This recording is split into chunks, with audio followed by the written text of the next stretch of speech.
Okay.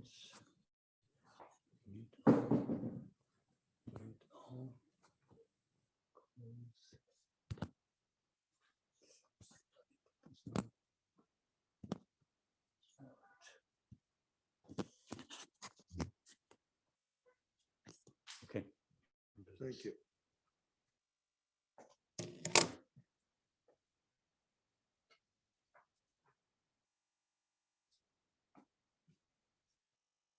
Boker Tov, good morning, everyone, and a Gemar Chathima Tova. This week's Parsha Vayelech, the shortest Parsha in the Torah, it's 30 psukim.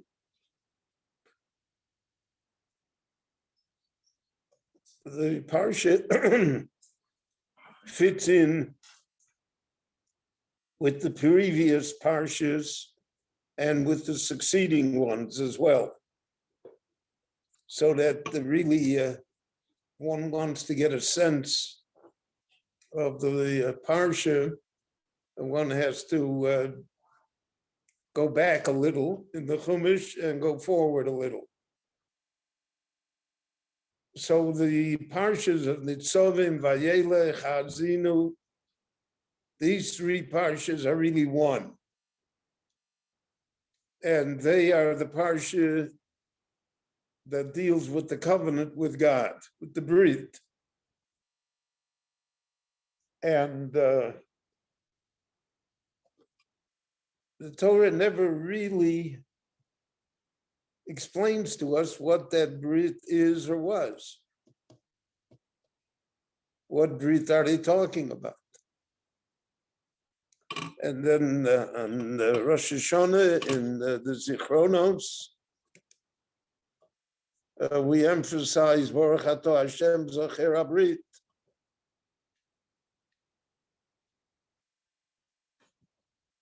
Now it's interesting that the covenants that exist in the Chumash until now are all with individuals. There's a covenant that exists with Adam Rishon. And then there's the one that exists with Noach. And the one with Noach has a natural phenomenon that, so to speak, guarantees and reinforces the covenant. It's the idea of the rainbow, of the diffusion of light into colors.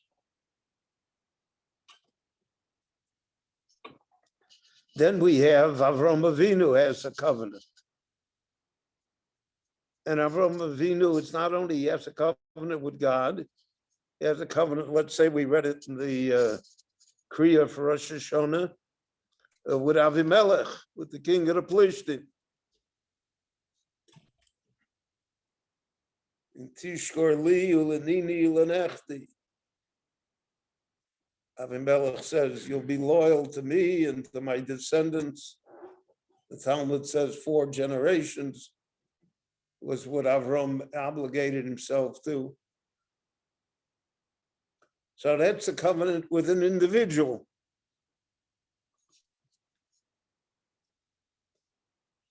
But the covenant of God with Avram is a different covenant. That has no time limit to it. So the Gemara comes to the conclusion that covenants that exist between human beings never have eternity.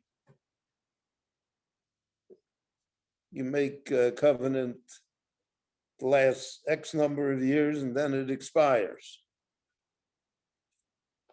There comes a new generation. And that's what the Torah meant when it said, Vayoko melech chodosh al Mitzrayim asher lo yoda es Yosef. New people, new leadership. They're not bound by old covenants. You'll notice in the history of the world, there's practically no peace treaty that was entered into that still exists today, maybe with the exception of the dividing line between the United States and Canada.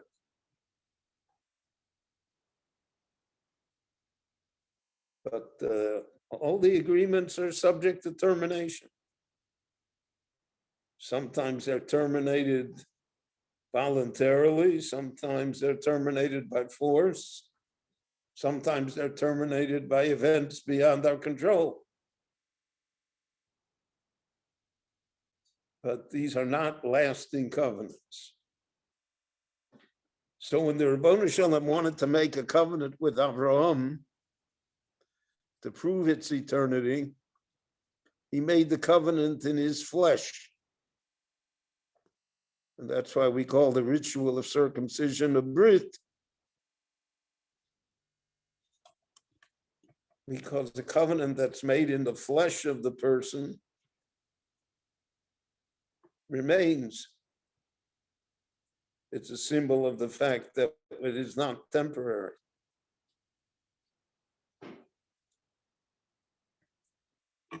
Yitzchak Avinu also makes covenants.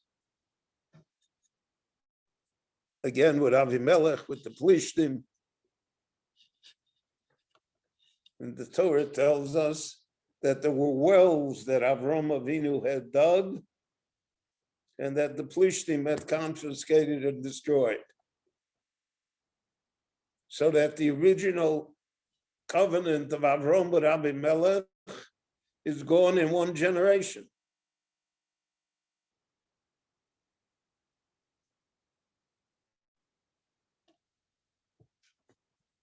The Torah alludes to it. It says that the name of the city is Beersheba. Now, there are many interpretations of why it's Beersheba that even appear in Tanakh. There were 7 wells. The man that founded it had 7 daughters. But the Torah says, Kishon Nishbu Shneim. It was called Beersheba because there did they take an oath, Avraham and Avimelech. But it didn't last. So Beersheba, the name, is representative of the temporary nature of human commitments.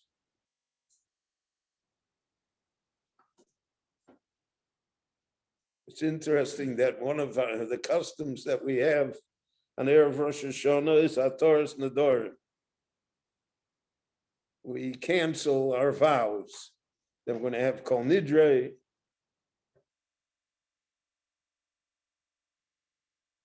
Shvuei lo shvuei. The oath that we took is not an oath. That's the way to start with God. You want to come and Yom Kippur and ask for forgiveness, but you say, I didn't mean it. The whole year, everything that I undertook, kol hanhoga tova she noakti biatzmi, every good habit that I had, I didn't mean it, God. Cancel it all. What is that?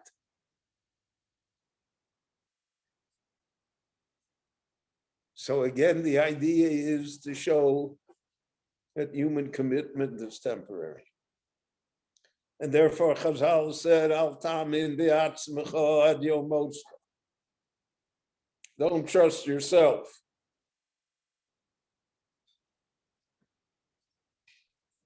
Where it says, Yochanan Kohen Gadol, Shimesh Bakodesh Shmonim Shona. He was the Kohen Gadol for many, many years. And at the end, he said, I didn't mean it.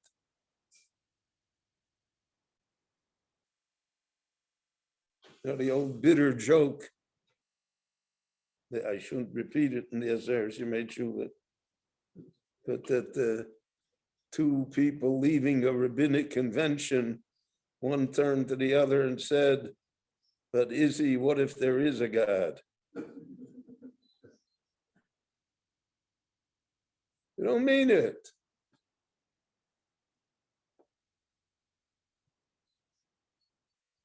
And that's why we say in the tefillas, ki hein basar v'dam.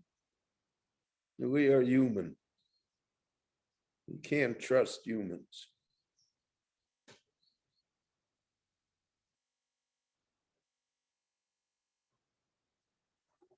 And therefore, this concept of a binding covenant is really alien to us. How can I bind something that my great-grandchild or 10 generations from now is obligated to fulfill?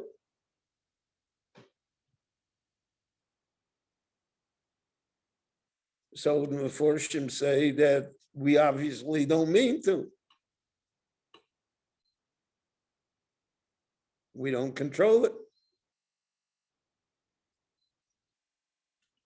So that's why Moshe puts this special emphasis here on the covenant. And he's trying to emphasize to the people that this is not a human commitment. That's the pshat, kofu aleim har kigigis. God hung the mountain over their head and said, "This is it, boys. You want the Torah? If you don't want it, I'll drop the mountain on you."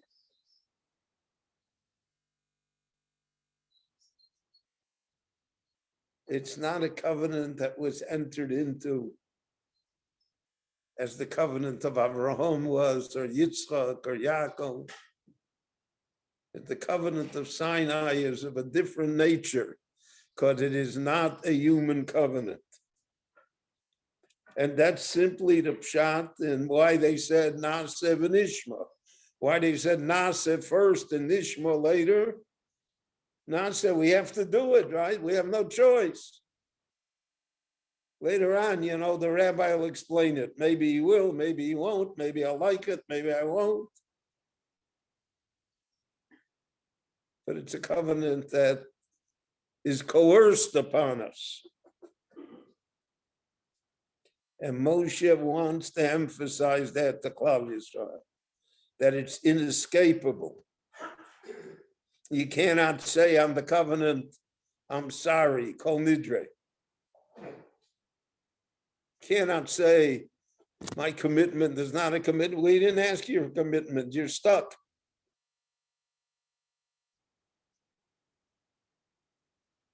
That's a very, very deep and disturbing concept in Judaism, because we live by the concept of free will,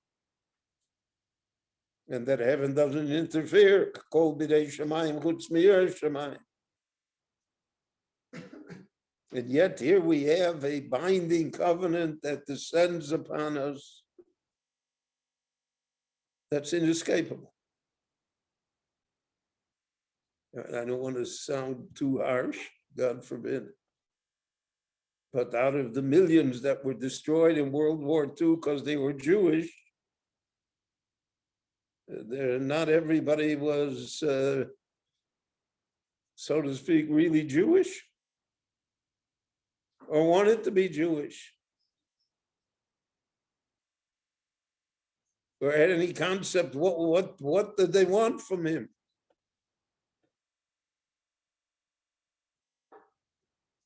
Not everybody was Rebbe Elchanan Wasserman.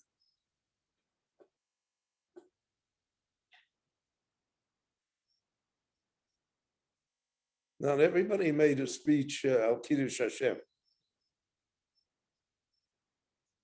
But it was inescapable. No wiggle room. Hitler ironically took the halacha from the Gemara Yevamos. You go back 4 generations. So we go back 4 generations to determine yichus. So he went back 4 generations too. That's the covenant. You're stuck. And that's why these parshas are so powerful, because they express to us an idea that does not appear anywhere else. The idea of the inescapable covenant. The hint to that is the covenant with Noah, which is the covenant with humanity, covenant with our planet. So the rainbow, the refraction of light exists without any human agreement. But all the other covenants, the covenant with Abimelech, they have to bring sheep and sacrifice it. The human beings have to do something to make the covenant. And here we have a covenant that they don't have to do anything. That automatically binds them. And that explains much of Jewish history, which otherwise looks like a litany of troubles. In this week's Parsha Vayelech, so Moshe says, Vomer Ador Acharon, come a later generation. Difference of opinion in the Meforshim, what Acharon means. Does it mean the last generation or a later generation? But it certainly means a generation that has had a long view of Jewish history. Moshe's generation does not have it.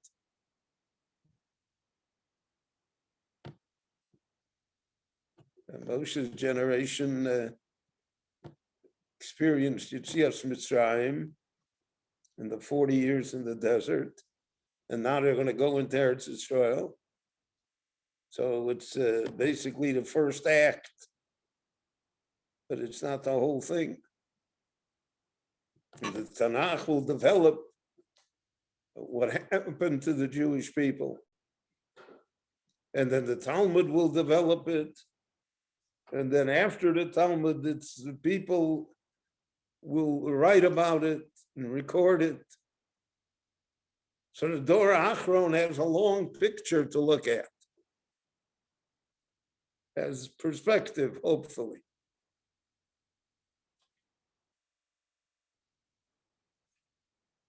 But they will say, why did all these troubles happen to us?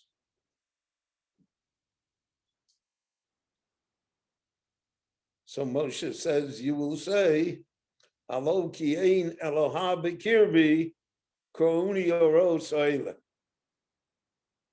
That's the pasuk here in Vayelech.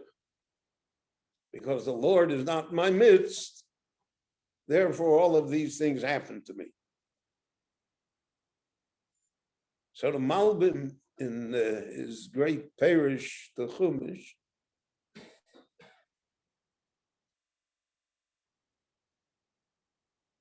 he was a remarkable person, the Malbim, the end of the 19th, beginning of the 20th century.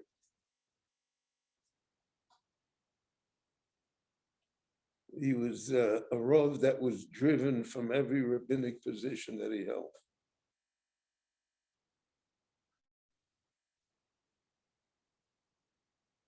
But he's immortal because of his parish, the Chumash, and because of his farsightedness, let us put it that way.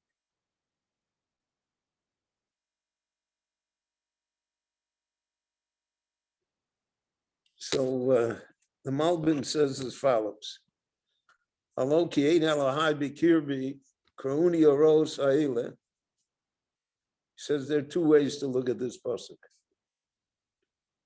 One way, which is the way that most of us were taught, Ein Elohai b'kirbi, we were not good enough. We did not have God in our midst. We were not observant enough. We didn't learn enough Torah. We weren't charitable enough. The Lord was not, we were supposed to build the kingdom of God on earth, and we didn't do it. And therefore, so therefore, because of the fact that the Jewish people were backsliders, they didn't fulfill what they were supposed to do. So under the terms of the covenant that was forced upon them, troubles happened. In the Torah it says, Vazovuni, they will have forsaken me. And therefore that brings the tochacha, right? Basically, that's the idea of the natural forces of history will apply. The only reason the Jewish people survive is simply because the natural forces of history don't apply to us. Otherwise, we would be the Armenians or the American Indians or the Aztecs or all of the others that have disappeared in the dustbin of history, that were more powerful than us and more numerous than us.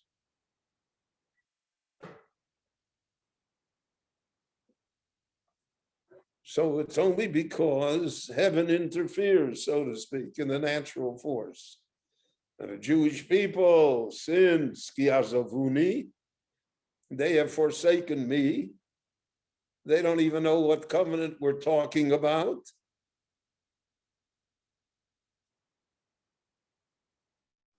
The people of the book don't know what book you mean. So therefore, all these troubles occurred. That's the accepted interpretation of the pasuk. But he gives it a different twist, almost prophetic.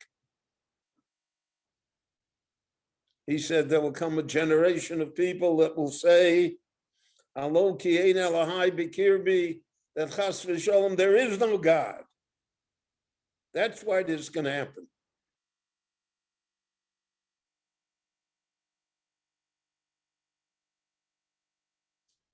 The forces of human behavior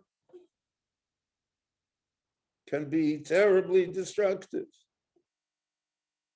And there's no God to stop it. And therefore, all of these troubles occurred. So again, in prophecy, he says, there'll be a division within the Jewish people. A portion of the Jewish people will say, we're not frum enough.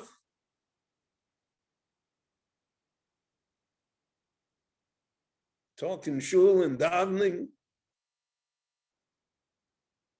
Too much gashmias, that's our problem. But if we were pious enough, none of this would have happened. And a portion of the Jewish people will say, what are you talking about? There is no God. This is the way the world is. In the harsh reality of the world, this is what happens to us. Auschwitz is not exceptional.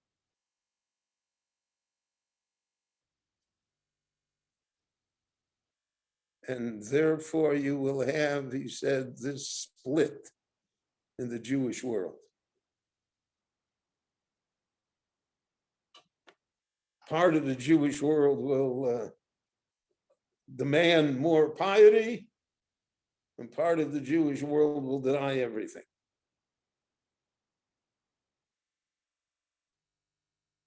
And Moshe predicts that.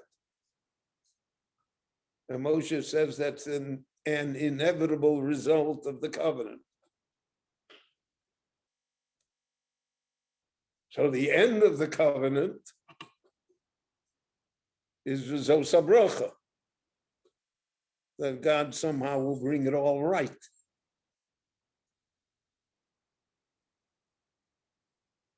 In the end, there'll be a blessing. V'ro kol hamei haaretz kishem Hashem nikra alecha. everybody will see that the Jewish people are a special people. So the Fortune say it says Ro Kolame or it's the Goyim will see it. The Jews won't see it yet. The Jews are the last ones to be convinced.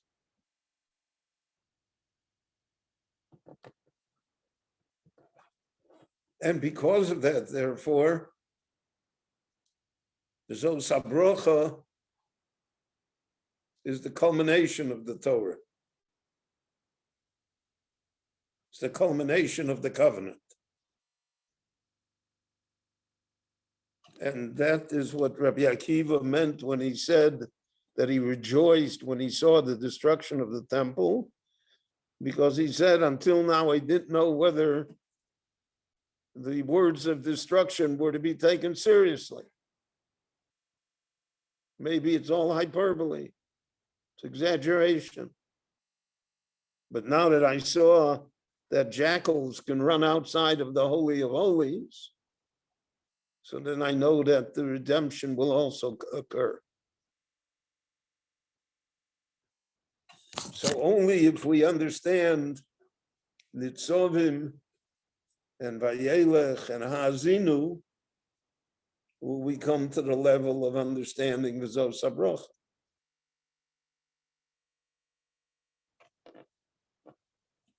And that is a difficult passage for us to have to go through. Now, we hope that much of it we have gone through in our generations. We hope that we're at the end of Hazinu. We hope maybe we already were the Dora Acharon. But we don't know. But the realization that Moshe wanted us to have is that this is an inescapable, inevitable covenant from which there is no ability to cancel it. And therefore, it is not to be understood in the terms of human relationships, where we can say, Shvu Asa, lo Shvu Asa, that we didn't mean it. The Gemara discusses, what if I made a promise and I'm going to sell you my house, $3 million.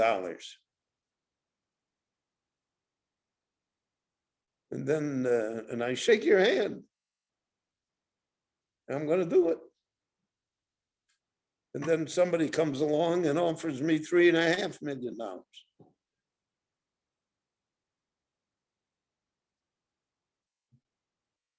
So the fact that I shook your hand or promised in halacha doesn't bind me.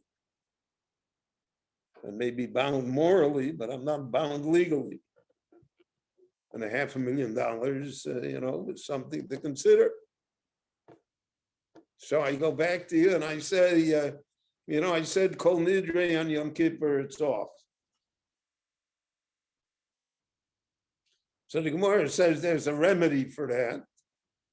We don't see it employed that often, but I saw it yet in my youth in synagogues in Chicago. It's called a Mishapora.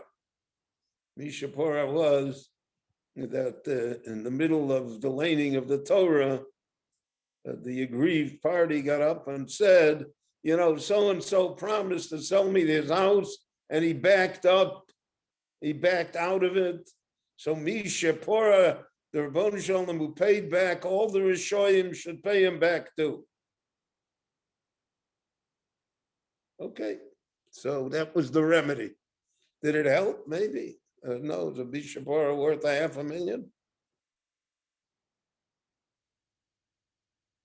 But there was a custom that you could be ma'akiv the Kriyas HaTorah. You could interrupt the Kriyas HaTorah and to settle your grievance. But you can't really do anything about it legally, because that's a human covenant. human covenants aren't there. But Moshe says, this is a different covenant. This is the bris. So the bris began with Yitzchak and the Akedah. And it continues through Milah. And it continues through Eretz Israel, which is ours only because of a bris.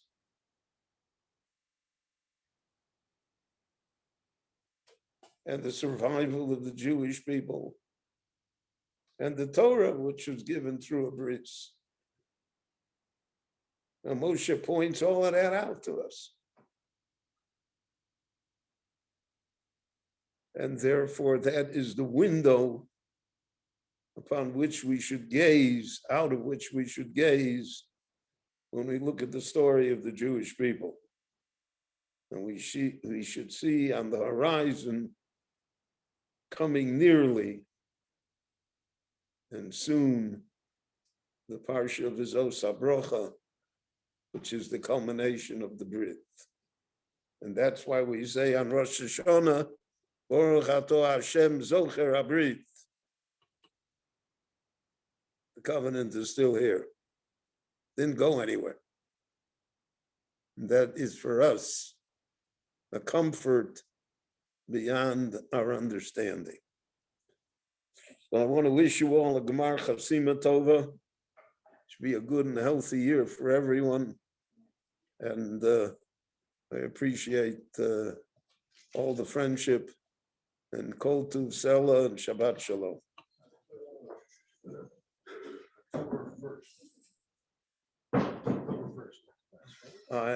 The next Parsha Shiur will be after Sukkot. Parsha Breshit. No, next week is recovery day from Yom Kippur. Good year. Good year. Good year.